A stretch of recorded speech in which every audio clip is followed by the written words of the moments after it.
Миллиондық мансар болса, ер азаматтарды қолдады. Тұрсынбек ағамды мен өте бағалаймын. Өйткені ол кісінің бізде қазір осы еңбек жолында жүрміз ғой. Біз 15 жылдан кейін Құдай сақтасын сондай болып қалатын ше. Бізде бола ма, болмай ма. Сондықтан мен ағамды 100% қолдаймын. Шын айтамын. Ағам әлі семьясы туралы ешнәрсе айтқан жоқ. Өйткені ол мықты кісі. Мықты адамдар өзінің әулетін сыртқа айтпайды. Ол айтма, ол осал деген сөз ғой. Сөйтсек, бұл өзіне де таныс жағдай екен. Сұлу көрсе естен танып, көз қырын салып қоятынын мойындады. Өмірде көп ренжиді олмағанша. Қыздар жазады, мысалы қарап қаламын ше. Соған ренжиді, қызғанады. Мен ба? Енді көз деген бар ғой бұл ше, еркектерде сондай жаман да бұл. Үйтіп кетіп қала береді. Главное, көз кеткенмен қол кетпесе болды ғой, мен қолым кетпейді.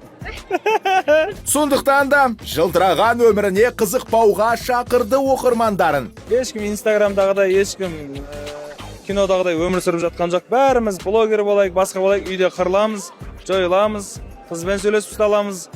Немесе жетіспеушіліктер болады, сенің мамаммен ұрыс болады, әкеңмен ұрыс болады. Оның бәрі өмірде болатын нәрселер, бірақ ол үшін ажырасудың қажеті жоқ. Өйткені біздің артымызда қарап отырған бала шағамыз бар. Олардың болашағын біз ойлауымыз керек.